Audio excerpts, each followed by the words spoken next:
Hello, and welcome to a very special episode of Clutchcast. I'm Matt Schroyer, and I'm here with my good friend and project car, BMW Z3 Roadster, and a new friend in the garage, Mishimoto aluminum radiator. I'm right in the middle of a full coolant system refresh on the Roadster, which means it also needs a new radiator, and this time around I decided to kind of splash out a little on a fully aluminum radiator, no plastic parts, and something with a little bit more cooling capacity. And if you're looking for something more high performance for your Z3 Roadster, your options are kind of limited. And looking around the market, it seems like the Mishimoto radiator is one of the better options that you might have out there. So my new radiator just came in, and I'm going to go ahead and unbox it and see what it looks like, and also compare it to the original radiator in this Roadster.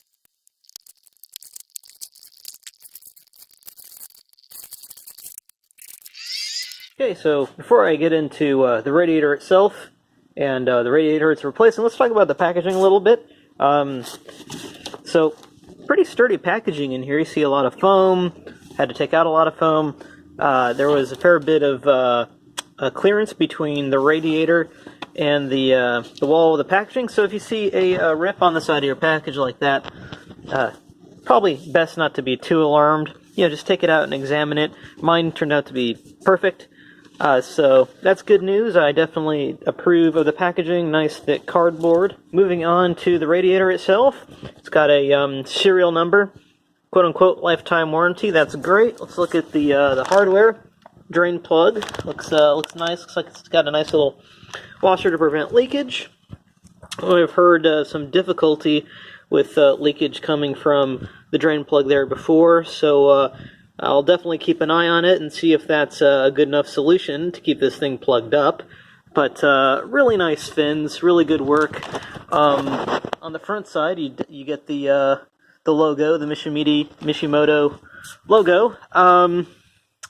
Otherwise, looks like a pretty drop-in replacement here. Do need to get some pads for the bottom. I might scavenge the pads from the old radiator over there, but welds look nice. Nothing seems to be amiss over here. Take a look at the welds down here. Good. Again, need a pad for this side as well. You can see the logo here. Looks like different placement for the temperature sensor here. Moving on to the original radiator. Well, you know, maybe same exact spot.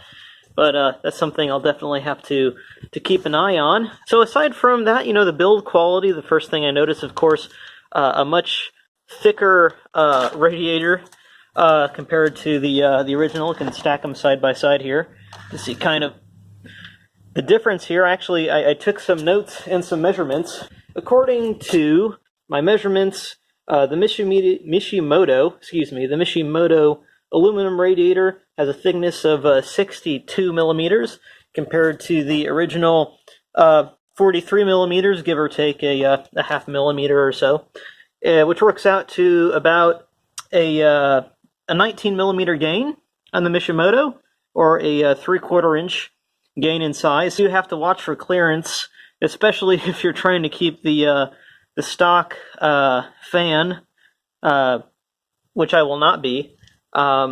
Front fan, yes. The mechanical fan attached to the water pump, not so much. That'll come into play later. As far as weight goes, since it is a larger radiator, it does actually end up weighing a little bit more than the original over there. Original radiator, that came in at about 10.8 pounds. Dry, of course, there's no coolant in there. Mishimoto came in at 12.6 pounds, which works out to about a 1.8 pound gain, again, dry, without coolant, or that's basically equivalent to a 0.8 kilogram or 800 gram gain. And again, since this is thicker, there will be more coolant in here, there will be more cooling capacity, so I bet that will actually increase the heft quite a bit up front, but you know, it's for a good cause. It's for gaining cooling capacity. So yeah, it looks good from here. It looks good to just go ahead and to drop in. So that is going to be my next step. Okay, so I am jumping forward just a couple steps.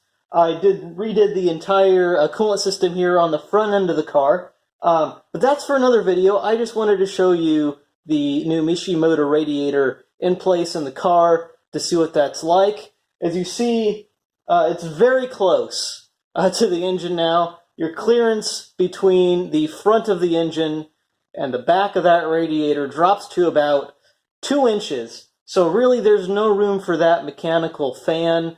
You want to get rid of that anyway. I found that that mechanical fan is actually pretty unneeded anyway. I mean, it comes in handy if you're in sort of stop-and-go traffic on a very hot day. That can get some extra air blowing. But what I found, it's more of a hazard than anything. You hear stories about those fans basically self-destructing over time because they're made of plastic like a lot of other things. They have a limited lifespan. This radiator, I've already noticed a pretty substantial change, especially at interstate speed. You'll notice that if you're reading the temperature sensor in the head of the engine, that the temperature of the coolant drops dramatically as soon as you get up to interstate speeds.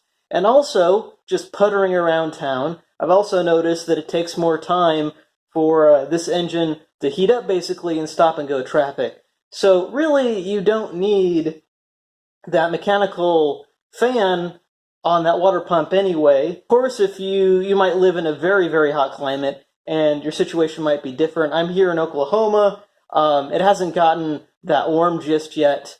But anyway, with the radiator here, the all-aluminum Mishimoto radiator, it doesn't seem like you need that mechanical fan. Anyway, with the clearance difference, that doesn't give you much room between the radiator and the engine. I did have an issue with the top radiator hose. Because of that clearance difference, it pushed back the hose a bit, causing a bit of a kink. So what I did is I eliminated the kink by cutting a section out of that top radiator hose and replacing it with just an aluminum piece here. Something else that I wanted to add is that the radiator is pretty tall as well and takes up a lot of vertical space. You'll find that you'll probably need to trim the rubber radiator pads down to be able to drop the radiator enough to clear the hood. So that's a bit of a minus, but you can still fit the radiator in there without much issue. Of course, time will tell, but initially my review is very positive of this radiator. I have another video coming up soon detailing the entire coolant system refresh and rebuild on the front end of this engine, but that is for another video. I want to thank you for joining me, and we'll see you down the road.